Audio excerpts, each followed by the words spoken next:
Hello guys, today I am going to be reviewing Francesca Battistelli's new album, Own It.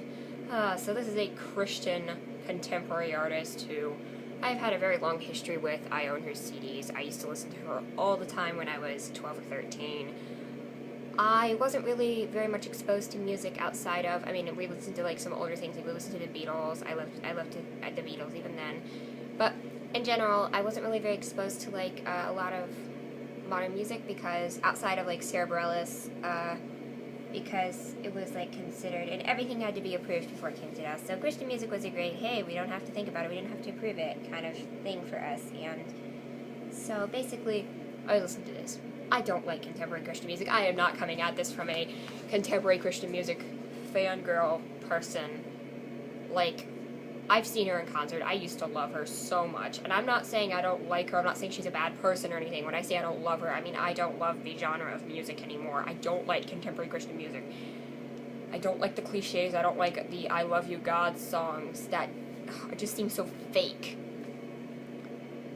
It just doesn't feel sincere. I don't like the upbeat positivity and all this, so we're gonna go this track by track. Alright, so the album starts off with not the worst thing in the Breakup Song, which is apparently the single off of this album. It's not actually about a breakup, it's about breaking up with fear. Cruddy metaphor aside, this isn't the worst thing ever.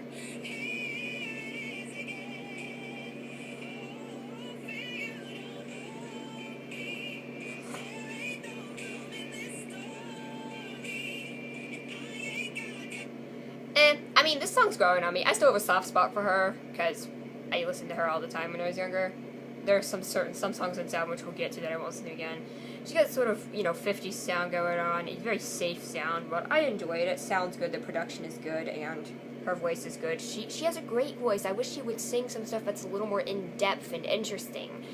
And before you say, oh, Christian music can't be in-depth or interesting, like, I like people like Amy Lee, Evanescence, which is not specifically a Christian band, but Amy Lee has said she's a Christian and she's writing about spiritual themes in a questioning or like,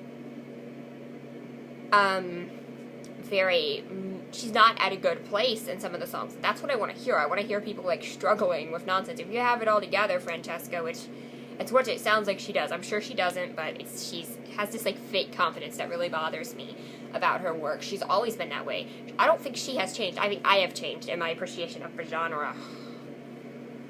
Then we have the very best.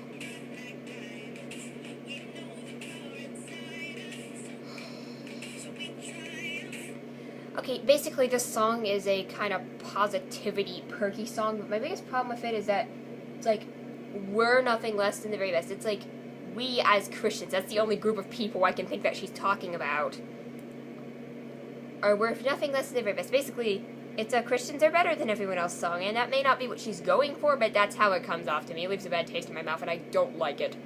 The song sounds okay, but, ugh, yuck. I hate that. And next up we have Love Somebody, which unfortunately isn't about actually loving somebody. Oh, it is.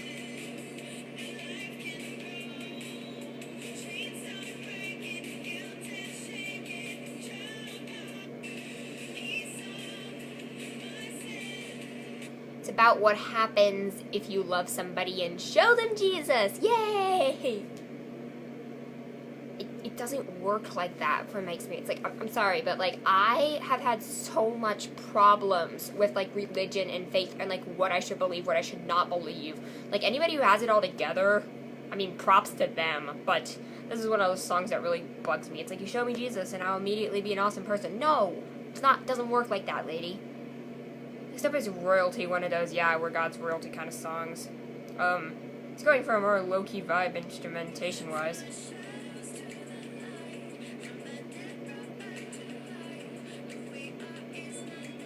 It's a very Christian-y song, and I don't really mind it, it's just kind of there. Moving on, we have This Could Change Everything.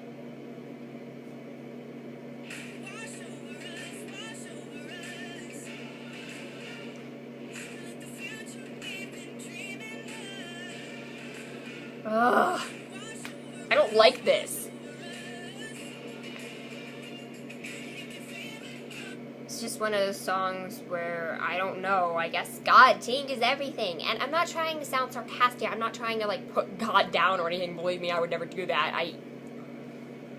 I have a complicated relationship with God. The problem is that she doesn't. She appears to have a perfectly simple relationship with God. And that's not how God works, in my experience. That's not how humans work. That's not how anything works. Nothing is, like, perfect and simple. That's how she makes it sound.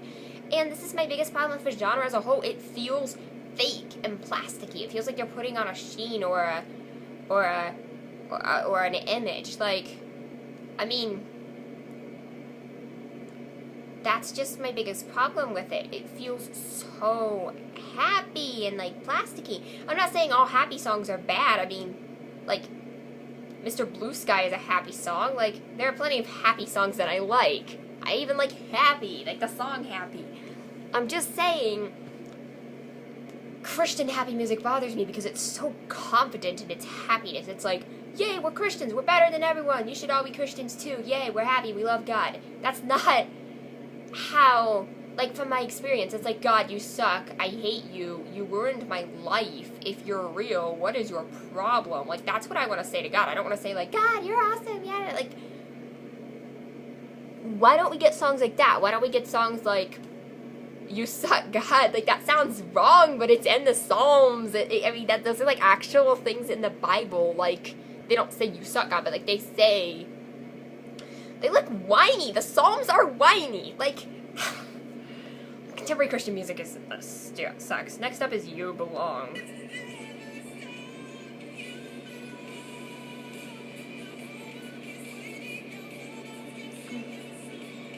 This song is okay. Again, I really like her voice. She's so talented. I wish she was just using it on a genre that wasn't contemporary Christian music, catering to Caleb. And she can make music about spirituality and God. I mean, yes, of course she's allowed to make contemporary Christian music, but I just wish she was making something else. If she is a Christian, that is absolutely fine. I have no problem with that, but she could be making music more than that. It doesn't have to be as extreme as something like Evanescence. It doesn't need to be emo or whatever, but it needs to be something that's somewhat... Talk about the bad times, too. Don't just talk about having everything together. Next up is As Good As It Gets.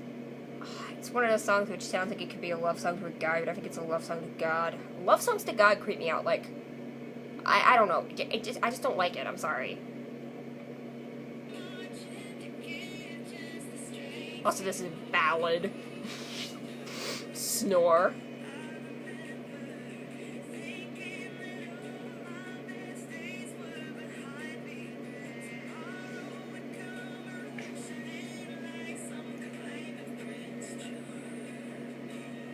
Okay, that was a bad line. Not a big fan of this song either. Yeah, this album is kind of blows. I mean, it's not like it's any better or worse than most contemporary Christian albums. I probably like it better than a lot of contemporary Christian albums. I would, because her voice is at least interesting. But, holy moly. Alright, so the next song is Let the Light In. Filler. It's just filler.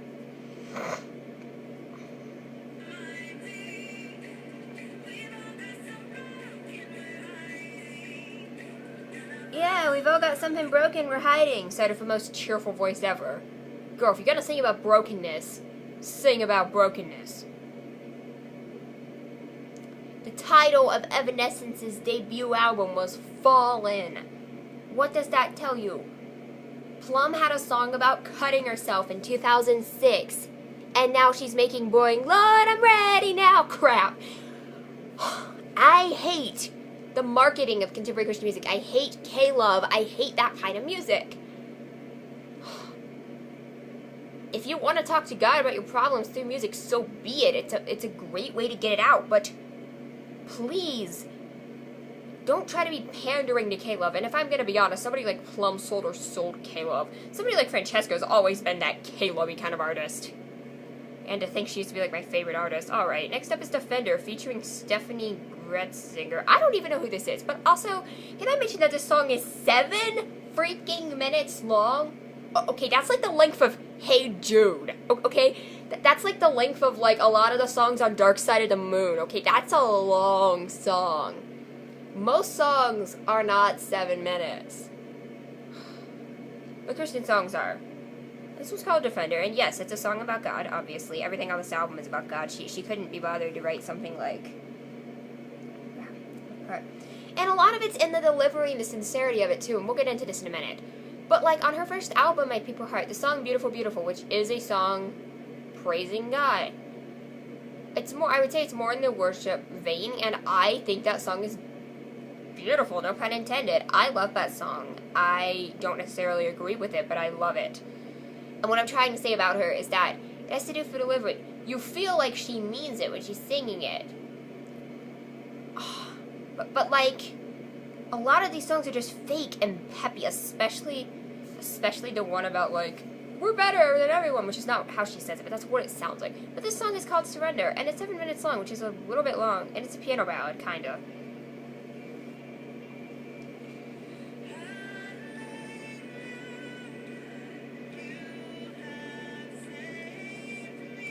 Alright, so this song is a little more in the Natalie Grant, toward the worship side of things, which I actually kind of prefer that sound to the peppy, let's win the day, Caleb, yay, kind of sound. I actually do prefer this in terms of Christian music. These are like things you would sing at church in 7 minutes because you'd keep repeating the chorus at church. Like, that's the kind of thing I prefer this kind of song to a lot of the rest of what's on this album, and I like how it builds. I like this song a lot.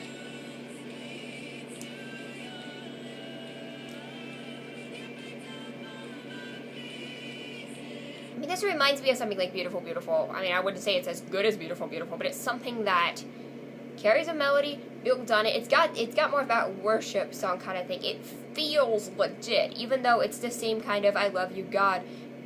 She's not putting the focus on herself, she's putting the focus on God. I think my biggest problem with a lot of the other songs is how self-centered they feel, even though, like, it's about God. It's like, I love you, God. I'm awesome because I love you. Like, no. If you're just putting the focus on God, like all the things God did for me, I can feel that a lot more than something like, God, you're awesome. You help me do an awesome thing. I do awesome things with other people. Let's spread the word. So I can definitely feel this a lot more than a lot of the other songs on this album. So I actually like this one, even though it's really long.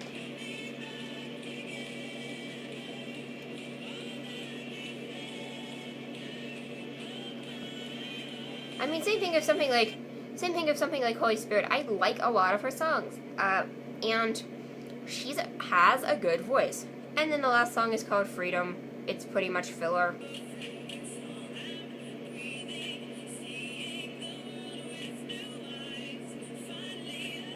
It's one of those songs.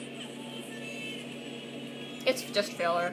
Yeah, okay, so in summary, not a great album. I'd say the only songs from me worth coming back to are Defender and maybe the Breakup Song, but yeah, not a big fan of this. The sounds of some of them are nice, the production is good and clean, her voice is good, but holy crud, I just don't like this genre anymore. Like, wow. Guess I need to get through Blanca's new album still. Holy crud, that's gonna be fun. Not to mention that Jamie Grace has another album and I'm going to puke. Look, if you thought Francesca was upbeat and peppy, the way you show Jesus, that's Jamie Grace for you. I'm not trying to be disrespectful to, like, anybody's religion. I'm not trying to be disrespectful to God either, like, but just for me, it's like, it feels so pandering and just so about herself, and she has it all together and everything's fine. I do like the more worship-oriented songs where you put the focus on God and not yourself, which is what you should be doing if you're a Christian. But, yeah, so, yeah, still not my favorite. I mean, I would say it's her weakest album, but I can't really judge it compared to anything, considering all of her other albums, in my opinion. I like them so much because of nostalgia, because of when I listen to them. Probably if I listened to those again, I wouldn't like them as much. So it's just kind of like, for me, it's like, just different. So anyway, I'm gonna give this two stars, and I'm being generous. 2 out of 5. I'm sorry. I love you, Francesca, but this kind of music just kind of sucks. Alright. Bye.